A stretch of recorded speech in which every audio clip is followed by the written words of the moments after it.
Hi everyone, कैसे हैं आप सब। आज लेकर आया हूं मैं आपके लिए सीए इंटर सितंबर 25 की स्ट्रेटजी। तो अगर आपका सितंबर में एग्जाम है, आप बोथ ग्रुप की तैयारी कर रहे हो या फिर ग्रुप 2 अपना एग्जाम देना चाहते हो सितंबर के अंदर, तो दोस्तों ये स्ट्रेटजी आपके लिए होने वाली है कि किस तरीके से कॉस्ट अकाउंटिंग में हम अच्छा स्कोर कर पाए, एग्जम्पशन ले आए और उससे कई ज्यादा अच्छे मार्क्स लेकर आए। अगर आप पूरा सिनेरियो देखें तो हमारे जो ये इंटर के कॉस्ट के पेपर में अगर हम बात करें तो इसको हम दो भागों में बांटते हैं। एक वो पार्ट दोस्तों जो आपका रेगुलर कोर्स होता है, राइट। एक वो पार्ट जो आपका रेगुलर कोर्स होता है। अब वो रेगुलर कोर्स में क्या है कि भाई किसी भी कोर्स को अगर हम रेगुलर कोर्स की बात करें, रेगुलर कोर्स की बात करें तो दोस्त रेगुलर कोर्स में आप करीब, अगर हम सारे क्वेश्चन को मिलाए, सारे कॉन्सेप्ट को करें तो लगभग लगभग 150 आवर लग जाते हैं। 150 घंटे लगते हैं हम अपने रेगुलर कोर्स को खत्म करने के लिए। अब सर, अब बात कर लेते हैं कि एक होता है फास्ट ट्रैक। सर ये स्ट्रेटेजी ही है? हाँ जी, बिल्कुल स्ट्रेटेजी है, जरा ध्यान से देखते रहिए। फास्ट ट्रैक, अब देखिए फास्ट ट्रैक क्या करता है बेसिकली। इसी रेगुलर कोर्स में जितने भी कॉन्सेप्ट होते हैं उस कॉन्सेप्ट को दोबारा रिवीजन कराया जाता है अच्छे मैनर में। तो हमने क्या करा कि रेगुलर कोर्स में जो हमने 150 घंटे में आपको पढ़ाया, बहुत डिटेल में चर्चा करी, बहुत डिटेल में एक्सप्लेनेशन करा, उसको हमने फिर नॉर्मल 50 आवर में फिर से पूरे कोर्स का रिवीजन कराया। 50 आवर्स में फिर से पूरे कोर्स का रिवीजन कराया। वो स्टूडेंट जो सितंबर 2025 एटम में तैयारी कर रहे हैं और जिन्होंने विश्वास सीए से क्लास ली थी, उन बच्चों को हमने 50 आवर का फास्ट ट्रैक कंप्लीट करा दिया था। अगर आपको ध्यान हो तो 50 घंटे का फास्ट ट्रैक कंप्लीट हो गया है। अगर आप हमारे पेड स्टूडेंट रहे हो तो आपने ये कर लिया होगा, नहीं करा तो आपकी कोर्स में डला हुआ है, कर सकते हैं। अच्छा, देखिए सर होता क्या है कि अगर किसी ने 50 घंटे का फास्ट ट्रैक नहीं करा, अब हमें रेगुलर की तरफ नहीं जाना क्योंकि वो हम एक बार कर चुके हैं, वो हम तैयारी एक बार कर चुके हैं। तो स्ट्रेटेजी क्या है? स्ट्रेटेजी बेस्ड ऑन द वो स्टूडेंट पे बेस्ड है जिन स्टूडेंट ने अपना रेगुलर कोर्स खत्म कर लिया है और वो रिवीजन की तरफ जाना चाहते हैं। और रिवीजन किस तरीके से करे, किस तरीके से इस 90 दिन के अंदर मैं बहुत ज्यादा स्कोर करूं, उस पे बेस्ड है। तो सबसे पहले वो स्टूडेंट जिन्होंने फास्ट ट्रैक अपना कंप्लीट नहीं किया है, रिवीजन अपनी कंप्लीट नहीं की है, वो स्टूडेंट जो हमारे पेड स्टूडेंट हैं उन्होंने कर लीजिए, आपके कोर्स में डाल दिया है।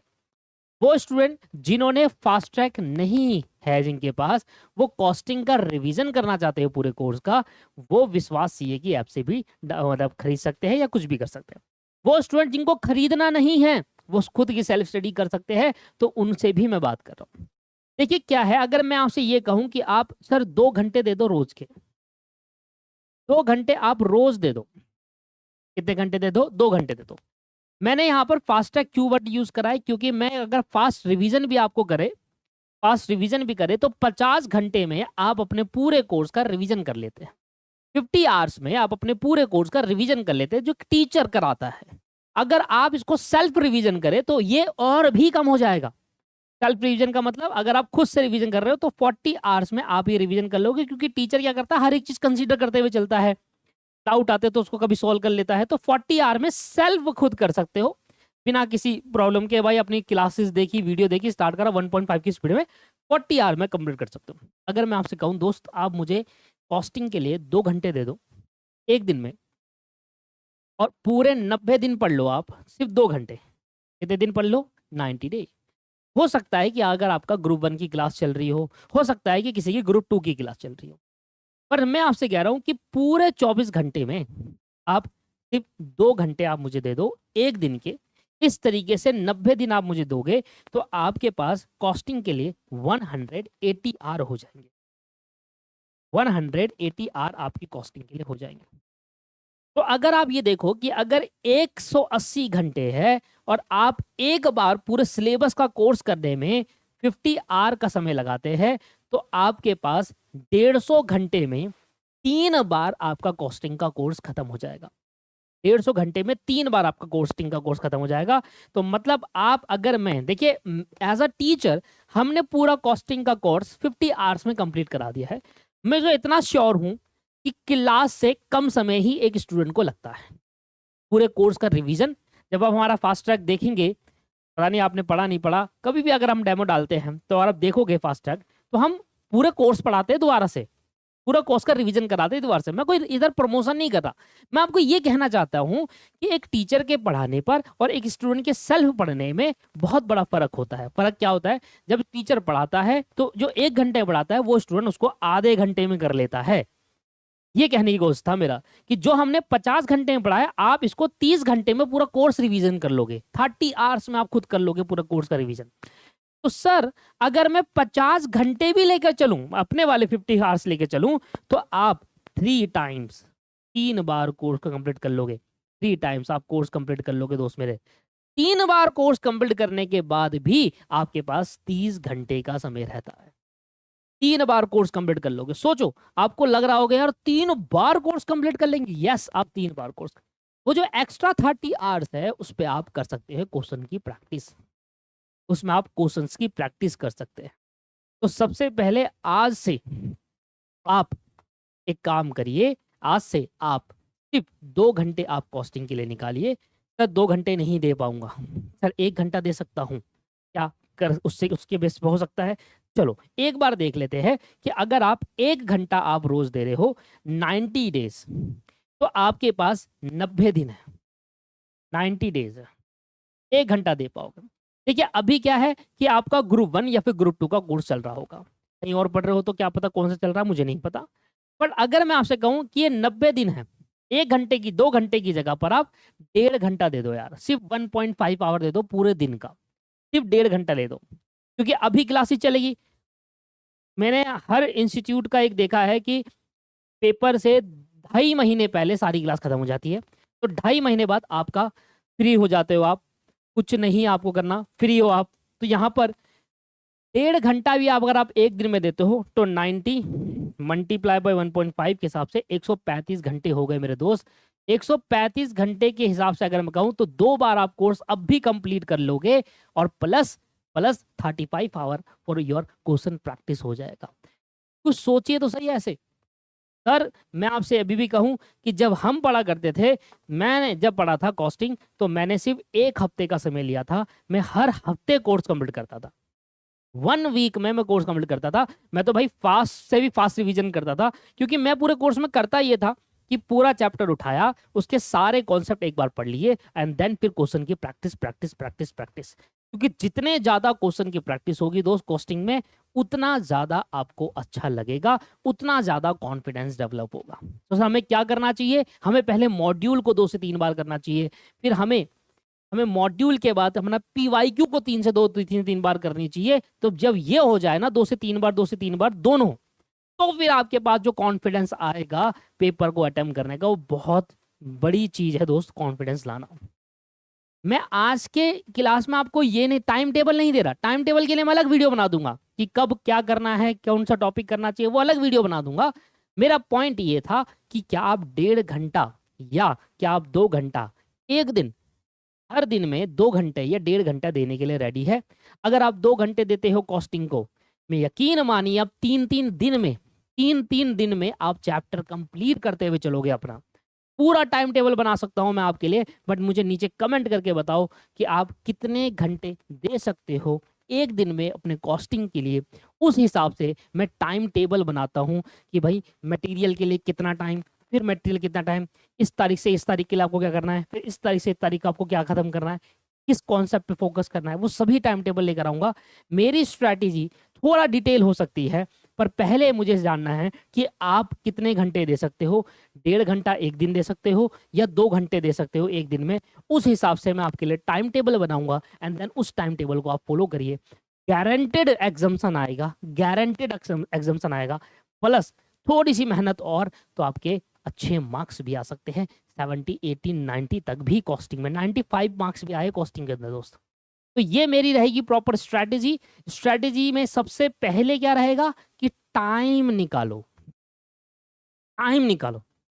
2 घंटे निकालना चाहते हो क्या 1 घंटा देना चाहते हो, पर रोज देना है आपको 2 या घंटे।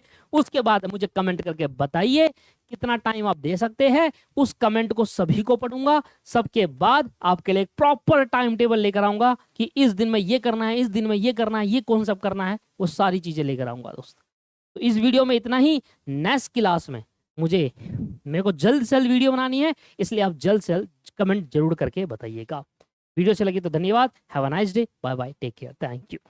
सितंबर 2025 एग्जामिनेशन आने में सिर्फ 90 डेज बचे हैं। इनफैक्ट मेरा ऐसा मानना है कि जब ये वीडियो बाहर जाएगी उस टाइम पे शायद आपके पास 90 डेज में से भी कुछ दिन कम हो चुके होंगे, बट क्योंकि ऑडिट का पेपर सेकंड ग्रुप में आता है तो कुल मिला के इफेक्टिवली आप कह सकते हो कि हाँ, आपके पास 3 महीने बचे हुए हैं। अगर आप एक ऐसा बच्चा हो जिसने इस सब्जेक्ट को अभी तक इफेक्टिवली नहीं पढ़ा, मतलब आपकी एक भी रिवीजन नहीं हुई है, आपने खाली क्लासेस देखी हैं और आपको अभी नहीं समझ में आ रहा है कि यार मैं कैसे इस सब्जेक्ट को टेकअप करूं, क्योंकि कहने को चैप्टर सिर्फ 11 है इस सब्जेक्ट के अंदर, बट काफी सारे स्टैंडर्ड्स हैं जिसकी वजह से लर्निंग करने के लिए बहुत सारा कंटेंट बन जाता है। तो आपको एक स्ट्रेटेजी चाहिए होगी। Strategy is what? A direction, कि कैसे आपको इस सब्जेक्ट को पिकअप करना है, ठीक है। या फिर आप एक ऐसा बच्चा हो यार जिसने पेपर दिया बट नहीं होगा जिसका पेपर, ठीक है, उसके पास ऑल्दो 3 महीने नहीं बचे होंगे बट आपको पता है अभी से कि मेरा पेपर नहीं होगा, राइट। या फिर आपसे क्लासेस पूरी नहीं हुई बट आपने फास्ट ट्रैक बैच ले लिया है, या आप लेने का सोच रहे हो, या आप खुद से सेल्फ स्टडी करने का सोच रहे हो, तो कैसे आप इन 90 डेज में ऑडिट को पढ़ सकते हो। मैं आपको बताऊं, अगर आपने 0% भी आपकी लर्निंग नहीं है ना, तो 0% से 100% जाने का ये एक रूट है, ठीक है। एज यू कैन सी, मैंने 90 डेज को 2 हिस्सों में बांटा है, 45 डेज एंड 45 डेज। सो मेरा गोल क्या है कि अगर आपने एक बार भी सब्जेक्ट को रिवाइज नहीं करा है तो 45 डेज आप सबसे पहले रिवीजन टेकअप करोगे, या अगर आप फास्ट ट्रैक बैच भी लोगे तो उसमें भी कुल मिला के इतने ही लेक्चर ऑलमोस्ट आपको बनेंगे। कोई भी आप बैच पिकअप कर लो, चाणक्य नीति आपको देखनी है, कुल मिला के इतना ही कुछ आपका टाइम वहां पे भी बनता है, मतलब ऑब्वियसली फास्ट ट्रैक से तो कम ही रहेगा। तो आपको इफेक्टिवली इतना दिन लगेगा पहली बार इस सब्जेक्ट को पढ़ने के लिए, राइट। जो रिमेनिंग के 45 डेज है उसके अंदर आपको ना इस सब्जेक्ट को जो सेकंड और थर्ड रिवीजन है उसको पिकअप करना है। सो मतलब आप 90 डेज के ऊपर मत फोकस करो, सबसे पहले आपका फोकस होना चाहिए 45 डेज के ऊपर। अच्छा, अब इस सब्जेक्ट के साथ आप आगे कैसे बढ़ोगे? तो 45 डेज में मान के चल रही हूं कि अगर ये वीडियो जून 1 के आसपास बाहर आती है, 2, 3, 4 जून को भी आएगी, तो आप थोड़ा बहुत 1-2 दिन ऊपर नीचे कर सकते हो। वहां से लेकर 15 जुलाई तक आपको क्या मिलेगा? आपको मिलेंगे 45 डेज, मतलब इफेक्टिवली इतना आप लेके चल सकते हो। तो हमारा इस फेज के अंदर मेन गोल होगा कि विद कंसेप्चुअल क्लैरिटी, इसको मैं फोकस करना चाहूंगी, विद कंसेप्चुअल क्लैरिटी आपको इस सब्जेक्ट को पढ़ना है, क्योंकि यही एक लास्ट रिवीजन होगी जहां पे आप कंसेप्ट के ऊपर भी फोकस कर पाओगे। ओके, यहां पे जब आप अपना रिवीजन करोगे, मैंने थोड़ा बहुत ऐसे एस्टिमेटेड बेसिस के ऊपर यहाँ पे टाइम दिया है, डेज एलोकेट करें आपके सिलेबस को। आपको इसके अंदर एडजस्टमेंट करनी, डेफिनेटली आप एडजस्टमेंट कर सकते हो, ठीक है। जैसे कि जितने भी आपके सिलेबस के थोड़े से टेक्निकल चैप्टर है, जो थोड़े से लेंथी चैप्टर है या मोस्ट इंपोर्टेंट चैप्टर है, जैसे मैं अगर आपको चैप्टर का नाम बताऊं तो चैप्टर नंबर 3 क्या है, ये आपके सिलेबस का टेक्निकल चैप्टर है, यहाँ पे नंबर ऑफ डेज ज्यादा लगेंगे तो आप ज्यादा एलोकेट करो। चैप्टर नंबर 4 इंपॉर्टेंट चैप्टर, आप इसको मार्क भी कर सकते हो, यहाँ पे सारे स्टैंडर्ड आपके सिलेबस के, यहाँ पे आप ज्यादा टाइम लगाओ। ऑडिट ऑफ FSLI, यहाँ पे नंबर ऑफ रिवीजन ज्यादा चाहिए होंगी, यहाँ पे लर्निंग का स्कोप बहुत ज्यादा है, यहाँ पे आप टाइम ज्यादा लगाओ। चैप्टर नंबर 9, यहाँ पे लर्निंग आपको ज्यादा चाहिए होगी, यहाँ पे आप टाइम ज्यादा लगाओ, ठीक है। तो मैंने एक एस्टिमेटेड बेसिस पे थोड़ा बहुत टाइम दे दिया है, लेकिन कुछ आपके ऐसे चैप्टर है जो बहुत सिंपल चैप्टर है, जैसे कि चैप्टर नंबर 1, जैसे कि चैप्टर नंबर 6 डॉक्यूमेंटेशन, ठीक है। चैप्टर नंबर 7 वैसे इसके अंदर काफी सारे चैप्टर नंबर 8 रिपोर्टिंग वाला जो चैप्टर है उसके अंदर काफी सारे स्टैंडर्ड है, बट वो इजी स्टैंडर्ड है, वो आपको इतने मुश्किल नहीं लगते। सो आप ना, ये मैंने एस्टिमेटेड बेसिस पे टाइम टेबल बना दिया है। आप जब अपना प्लान बनाओगे, आपका टारगेट क्या है कि 45 डेज के अंदर मुझे बहुत इफेक्टिवली सारे चैप्टर को फोकस करते हुए पढ़ाई करनी है, मतलब आप कोई भी चैप्टर छोड़ने का नहीं सोचोगे। अब यहाँ पे ट्रिक क्या है, सुनना। एक तो आपको कंसेप्चुअल क्लैरिटी के ऊपर फोकस करना है, दूसरा आपको यहाँ पे साथ साथ में क्वेश्चंस टेकअप करने ही पड़ेंगे, क्योंकि अगर आप यहां पे क्वेश्चंस नहीं देखोगे, स्पेसिफिकली ऐसे चैप्टर्स जहां पे एप्लीकेशन बेस्ड क्वेश्चन पूछे जा सकते हैं, जो आपके ऐसे बेस्ड चैप्टर होते हैं, तो क्वेश्चंस आप बाद में नहीं देख पाओगे, क्योंकि अगर आपने अपना क्वेश्चन बैंक देखा, काफी सारे नंबर ऑफ क्वेश्चंस है और उनको रखने का ऑब्जेक्टिव यही है, क्योंकि ICAI वहीं से क्वेश्चन रिपीट करेगा। सिर्फ कंसेप्ट पढ़ने से आपका काम नहीं चलेगा, इंटरप्रिटेशन आपको उनकी आनी चाहिए।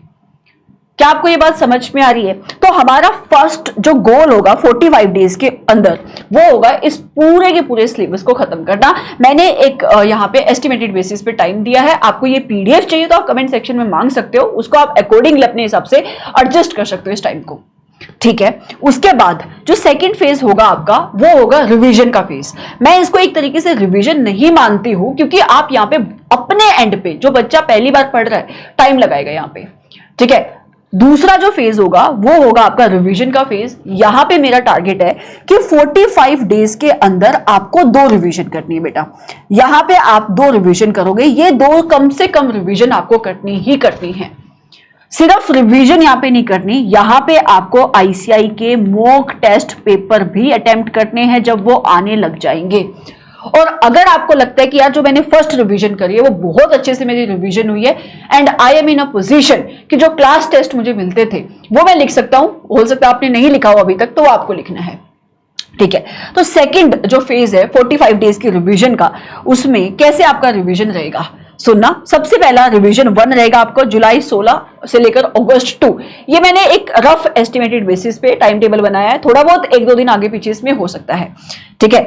तो यहां पे भी अगर आप शेड्यूल बनाने के लिए बैठते हो, डे वाइज शेड्यूल बनाओ।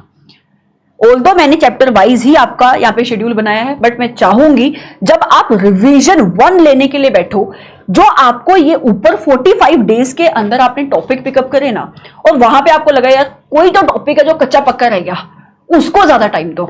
जैसे कि अगर मैं बोलूं चैप्टर नंबर 1 आपको उतना मुश्किल नहीं लगेगा, क्योंकि बेसिक्स के अंदर भी हम इसको पढ़ते हैं, सब कुछ बहुत आसान है, इंक्लूडिंग ऐसे नंबर 200। तो इसको आप ज्यादा टाइम मत लगाओ। चैप्टर नंबर 1 और चैप्टर नंबर 2 को आप एक ही दिन में खत्म करो। लेकिन मुझे पूरा यकीन है चैप्टर नंबर 3 जब आप करने के लिए बैठोगे, फिर आपको लगेगा यार ये चैप्टर तो मुझे आ ही नहीं रहा है, इधर तो चीजें रिकलेक्ट नहीं हो रही है, यहां पे आपको टाइम लगाना है। ये डेफिनेटली ये वेरी कर सकता है स्टूडेंट टू स्टूडेंट की रिवीजन जो आपने पहले करी 45 डेज में, वहां पे कौन सा टॉपिक आपका वीक रह गया। एबीसी एनालिसिस मेरे इसी चैनल के ऊपर ऑलरेडी अवेलेबल है अगर आपको देखना है ऑडिट का, बट मैं नहीं चाहूंगी कि 3 महीने आज जब आपके पास बचे हुए कोई भी एबीसी एनालिसिस आप फॉलो करो, क्योंकि इंस्टीट्यूट ना कहीं से भी क्वेश्चन पूछता है, ठीक है। उसके बाद फिर से मेरा यही गोल है आपको बताना कि जो मोस्ट इंपोर्टेंट चैप्टर है, जैसे चैप्टर नंबर 9, जैसे chapter number 10, chapter number 5, chapter number 4, chapter number 3, इनको आप ना मतलब दिमाग के अंदर बिठा लो।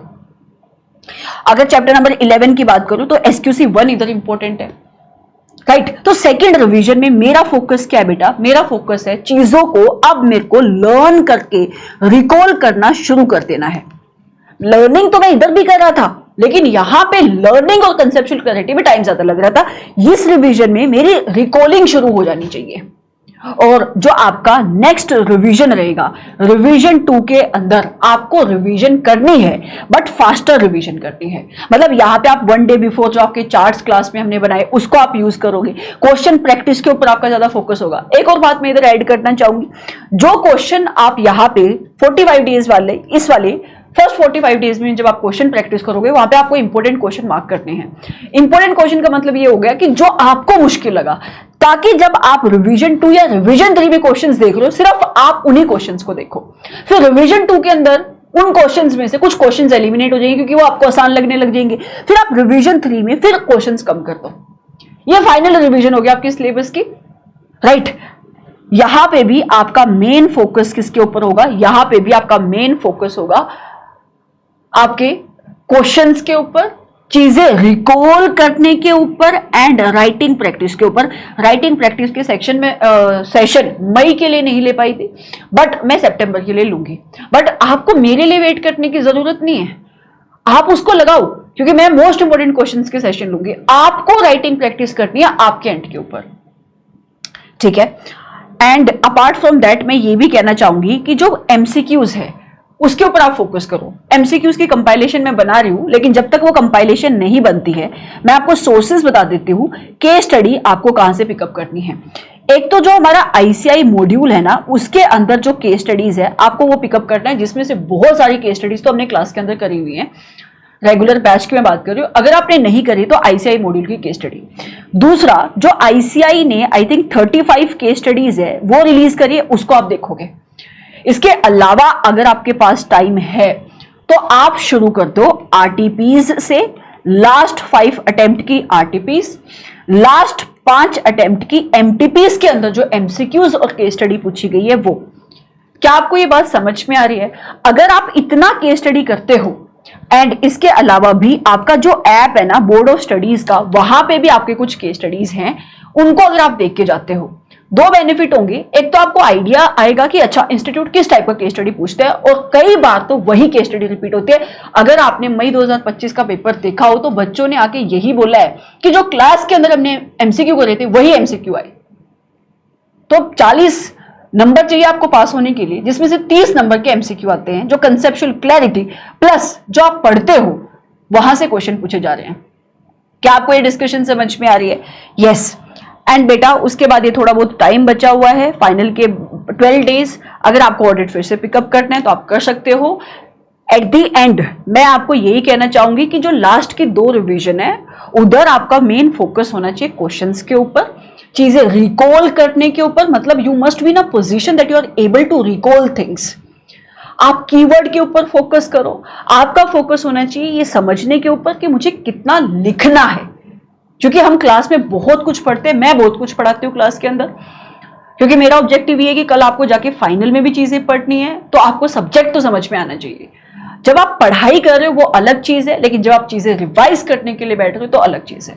इसके अलावा अगर आपको सब्जेक्ट से रिलेटेड कोई भी हेल्प चाहिए कभी भी, आप डेफिनेटली रीच आउट कर सकते हो। मैंने आपको अपना पर्सनल नंबर दिया हुआ है, वीसीए का टेलीग्राम चैनल है। इसके अलावा जो मैंने अपना अभी एक टेलीग्राम चैनल बनाया है, ये भी मैं यहाँ पे मेंशन करना चाहूंगी। मेरा टेलीग्राम चैनल भी मैंने इंटर ऑडिट के लिए बनाया है, और उसका पर्पस क्या है? उसका पर्पस है कि वहां पे अभी तक तो मैंने इसको अनाउंस नहीं किया, बट मैं अनाउंस करूंगी इसको चैनल पे, तो मैं मोस्ट इंपोर्टेंट कंसेप्ट का एक सीरीज लेकर आऊंगी। उसके साथ साथ जो मोस्ट इंपोर्टेंट आपका जो एमसीक्यूज है ना, मैं हर रोज वहां पे पोस्ट करना शुरू करूंगी, जिससे आपके एमसीक्यूज मेरे साथ ही कवर होते रहे। ठीक है, सो कोई भी गाइडेंस है सब उस चैनल के ऊपर आएगी, टेलीग्राम चैनल पे। अगर आपने उसको नहीं ज्वाइन किया तो आप ज्वाइन कर सकते हो। ठीक है, link I don't know if I can put that in the description box, but ये ना ये नंबर है 8396976987, ये मेरा नंबर है, बेसिकली क्वेरी नंबर है। जो आप वीसी के थ्रू भी जा सकते हैं, कोई दिक्कत नहीं है। आप डायरेक्टली इस नंबर पे भी मैसेज करोगे तो भी आपको उस ग्रुप का लिंक मिल जाएगा, राइट। सो आप उसको भी ज्वाइन कर लेना। उसके अलावा जितना ग्रुप बना हुआ है वीसीए वगैरह का, आई थिंक आपने उसको ज्वाइन किया होगा अगर आप पेड स्टूडेंट हो। लेकिन अगर आप पेड स्टूडेंट नहीं भी हो तो आप इसको ज्वाइन कर लेना, ताकि आपको एमसीक्यूज या जो भी मटेरियल है रिवीजन का वो अवेलेबल होता रहे। Thank you so much and I really hope कि आप बहुत अच्छे से रिवाइज करोगे। हेलो सी एस्पिरेंट्स, कैसे हैं आप लोग? मस्त शानदार हैं और जबरदस्त हैं। आज मैं आया हूं आपसे बात करने के लिए सितंबर 25 के एग्जाम में एफएमएसएम आप कैसे क्रैक कर सकते हो और एग्जामिनेशन तक ला सकते हो, आज इस पर बात करने आया हूं। जी हाँ, आपको पता होगा एफएमएसएम एक ऐसा सब्जेक्ट है जिसमें बच्चा 60, 70, 80 मार्क्स तक स्कोर कर सकता है अगर राइट प्लानिंग फॉलो करी हो, राइट तरीके से रिवीजन किया हो। आई होप आप लोगों ने अभी तक सिलेबस तो कंप्लीट कर लिया होगा एफएमएसएम का। अगर नहीं किया है तो प्लीज़ कंप्लीट कर ले, बिकॉज मेरा जो पूरा बात होने वाला है दैट इज़ कि इसके अंदर अब आपका जब सिलेबस कंप्लीट होता है आपको रिवीजन कैसे करना है, प्रैक्टिस कैसे करनी है, याद कैसे करना है, उस पर मैं चर्चा करने वाला हूँ। ओके, सो एफएम की बात करते हैं तो मैं एफएम को कैसे तोड़ता हूँ। फाइनेंशियल मैनेजमेंट हमारा जो 50 मार्क्स का पार्ट है, विच इज प्रैक्टिकल पार्ट, जिसमें क्वेश्चंस जो हैं वो न्यूमेरिकल ज़्यादा आएंगे, थ्योरेटिकल क्वेश्चंस कम बनते हैं।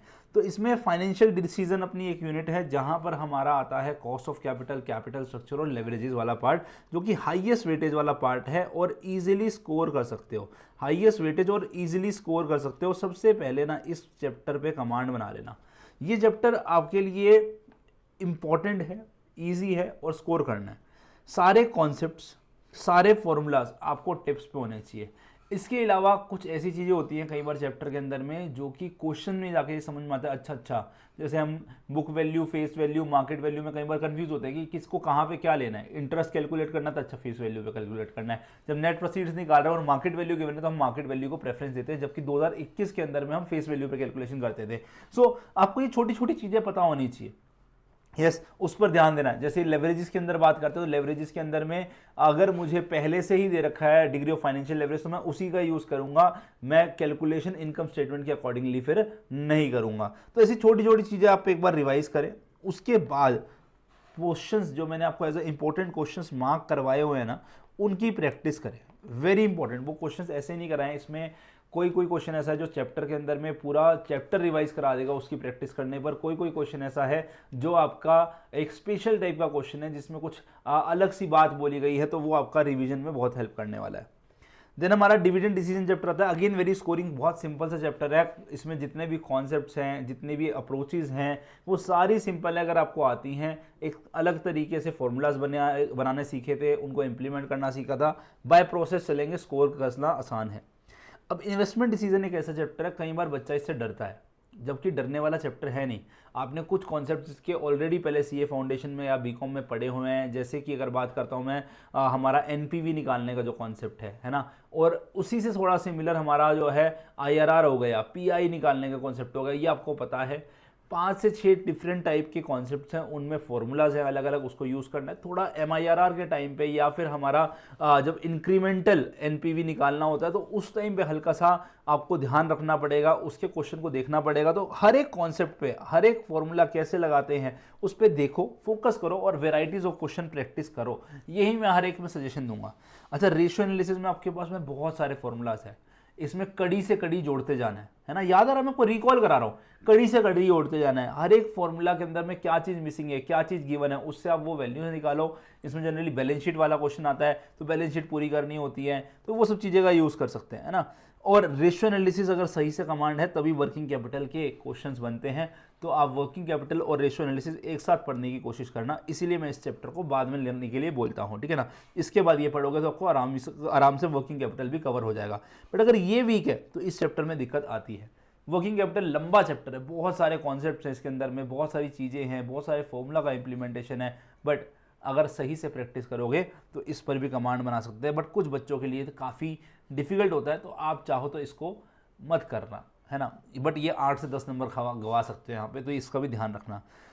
थ्योरी ऑफ फाइनेंस का मैंने एक आराम से 3 घंटे का वीडियो डाला है आपके लिए, वो वीडियो यूट्यूब पर भी अवेलेबल है, बैचेज में भी अवेलेबल होता है। आप वीडियो को जाकर देखो, आपकी पूरी थ्योरी ऑफ फाइनेंस जो चैप्टर नंबर 2 है वो रिवाइज हो जाएगा। रिसोर्सेज आपके लिए जो हमारे कुछ प्रैक्टिकल चैप्टर है उसके लिए चाणक्य नीति रेफर कर सकते हैं, जहाँ पे मैंने आपको पूरा फाइनेंशियल डिसीजन हो गया, इन्वेस्टमेंट डिसीजन हो गया, डिविडेंड डिसीजन हो गया, ये सब कुछ जो है यहाँ पे कवर कराया है, ठीक है। देन हमारा उन्नति बैच में अगर मान लो कोई कॉन्सेप्ट ही रिवाइज करना है, ओनली कॉन्सेप्ट, ये फुल चैप्टर रिवीजन के लिए है, बट आपको कोई सिर्फ जो है कॉन्सेप्ट ही रिवाइज करना है, सिर्फ कॉन्सेप्ट का रिवीजन करना है, तो उन्नति बैच में हर चैप्टर का कॉन्सेप्ट मैंने आपको रिवाइज कराया है, वो आप रिवाइज कर सकते हैं। और इंपॉर्टेंट क्वेश्चन की आपको लिस्ट प्रोवाइड करी है, आप उसको रेफर कर सकते हैं। मैराथन ऑफ मास्टर क्वेश्चन से आप अगर प्रैक्टिस करना चाहते हैं, पूरा चैप्टर का रिवीजन करना चाहते हैं विद द क्वेश्चन प्रैक्टिस, वो आप यहाँ से कर सकते हैं। इसके अलावा मैं आपको अभी सितंबर 25 के लिए और भी कंटेंट देने वाला हूं बहुत सारा, वहां से भी आपकी प्रैक्टिस बढ़ेगी, रिवीजन बढ़ेगा और आप अपने सब्जेक्ट पे और कमांड पाएंगे। बट तब तक के लिए आप इसका यूज़ करके अपनी तैयारी को बेस्ट बनाएं। मैंने आपको ऑर्डर बता दिया है कि किस ऑर्डर में आपको किन चीज़ों का ध्यान रखना है। यहाँ पे ये सारे चैप्टर तो मुझे लगता है आप कर ही लेंगे और ये भी साथ में कर लेंगे। ये चैप्टर थोड़ा डाउटफुल रहता है बच्चों के लिए, स्टिल आई विल से अगर आप बहुत अच्छा स्कोर करना चाहते हैं, एग्जामिशन लाना चाहते हैं, 70 से स्कोर करना चाहते हैं, तो इसको भी ढीला मत छोड़ना। बट येस सर हमको 50 ही लेकर आना है, तो it's okay to yes leave this chapter. हमारे पास वैसे ही बहुत सिलेबस है, बहुत सारा कॉन्सेप्ट हमें पढ़ना है। एसएम की बात करते हैं। अब एसएम में एक हिसाब से तो सारे ही चैप्टर इंपॉर्टेंट है, बट मैं अगर आपको ऑर्डर बोलूं जिससे आपको याद करना भी आसान रहेगा, आपको पता रहेगा कि यार ये 3-4 चैप्टर जो है ना, इसमें मेरे को पता है कि कौन से क्वेश्चन बनते हैं, उन क्वेश्चंस के अंदर में पॉइंटर्स क्या होते हैं वो मुझे याद है। जिनको समझना आसान था, जिनको रिलेट करना आसान था, वो थे हमारे strategic choices, external environment, internal environment chapter. तो सबसे पहले इन 3 चैप्टर पे कमांड बनानी है। ऑलरेडी हमारा 3/5 ऑफ द पार्ट, मतलब हमें बोलूँगा 28 से 32 मार्क्स का सिलेबस ना इन्हीं 3 चैप्टर से कवर हो जाता है, ठीक है। और इनके अंदर में हमें पता है कि क्या क्या क्वेश्चंस बन सकते हैं। स्ट्रैटेजिक चॉइसेस के अंदर में हमारा क्वेश्चन आ सकता है जो 5 स्टेजेस ऑफ हमारी टर्न अराउंड स्ट्रैटेजीज होती हैं वो आ सकता है ना, मैं उल्टा चल रहा हूँ। फिर हमारा जो है क्या नाम है, एंड्स ऑफ मैट्रिक्स पे क्वेश्चन बन सकता है, हमारा जो है डाइवेस्टमेंट के ऊपर में क्वेश्चन बन सकता है, हमारा जो है अलायंस वाला क्वेश्चन बन सकता है, अलायंस और मर्जर से रिलेटेड क्वेश्चन बन सकता है। तो इन पर क्वेश्चन बनता है। केस स्टडीज इसके ऊपर में देता है, वो आपको पता चल जाएगा, आप आराम से कर लेंगे। स्टेबिलिटी स्ट्रैटेजी की क्या कैरेक्टरिस्टिक है, चार्ट से आप इस चैप्टर को पढ़ेंगे ना, मैंने आपको जो चार्ट्स करवाए हैं आपको चार्ट्स जो है मैंने मैराथन ली थी, इसकी पूरी कॉन्सेप्ट 7.5 घंटे की मैराथन ली है। वो 7.5 घंटे की मैराथन में आपको सारे चार्ट से पढ़ा है। वो charts the most important charts हैं। उस चार्ट से मैं ये समझ में आ जाता है कि किसमें क्या कॉन्सेप्ट था, कितना लिखना इंपॉर्टेंट है, कौन से पॉइंटर इंपॉर्टेंट है, तो आपको उस पर प्रैक्टिस करनी है। यहाँ पर ना केस स्टडी बेस्ड क्वेश्चन बहुत सारे आएंगे, तो आप डेली बैठ के मान लो आप 2 दिन में इसको रिवाइज कर रहे हैं, 2 दिन में इसको रिवाइज कर रहे हैं, 2 दिन में इसको रिवाइज कर रहे हैं, तो आपको मेक श्योर करना है कि जिस दिन जो चैप्टर रिवाइज करेंगे, जितना टॉपिक, उसके 2 से 3 क्वेश्चन डेली घर पे बैठ के प्रैक्टिस करें, तभी जाके आपका बनेगा। आपको समझ में आएगा, अच्छा इसमें ये क्वेश्चन बन सकता है, मुझे ये पॉइंट याद करने, ये चीजें रटनी है।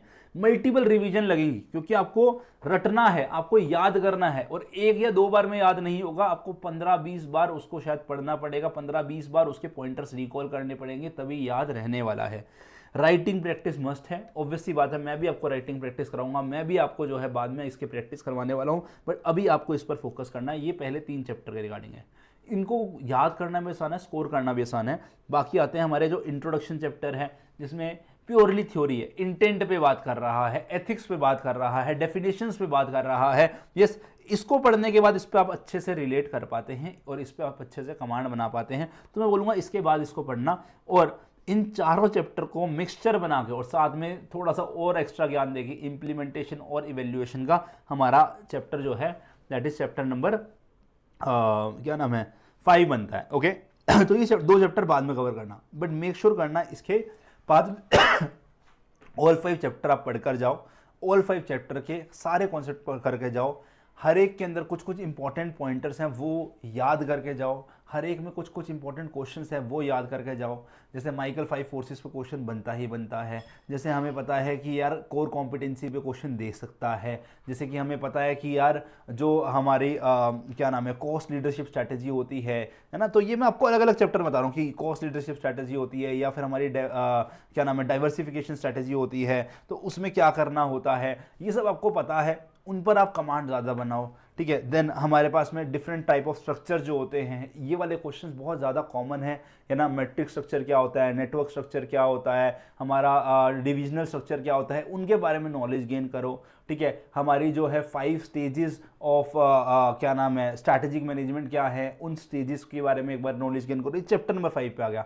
डेफिनेशन ऑफ स्ट्रैटेजिक मैनेजमेंट क्या है, मैनेजमेंट क्या होता है, स्ट्रैटेजी क्या होती है, इंटेंट क्या होता है, वैल्यूज क्या होती है, ये सब चीज़ें आपको पता होनी चाहिए। मैं आपको मोटे मोटे क्वेश्चंस बता रहा हूँ जिन पर क्वेश्चंस बनते ही बनते हैं। इसके जितने भी पॉइंटर है 5 से 6 पॉइंटर विद इंपॉर्टेंट कीवर्ड्स, वो आपको याद होने चाहिए, तभी आप एसएम पे कमांड बना पाएंगे। और रिवीजन के टाइम पर याद करने पे ज्यादा फोकस करोगे, तभी आप जो है एसएम में कमांड बना पाएंगे। एंड ट्रस्ट मी, जितना बता रहा हूं उतना कर लिया। ऑब्वियसली बात है बेटा, आपके लिए हम बहुत सारा कंटेंट और लेकर आएंगे। अभी आपके लिए मैराथन दे रखी है 7.5 घंटे की, आप इससे रिवीजन कर सकते हैं, चार्ट बुक का यूज करके रिवीजन कर सकते हैं, और राइटिंग प्रैक्टिस मैं भी कराऊंगा, आपको करनी ही करनी है खुद से, ठीक है।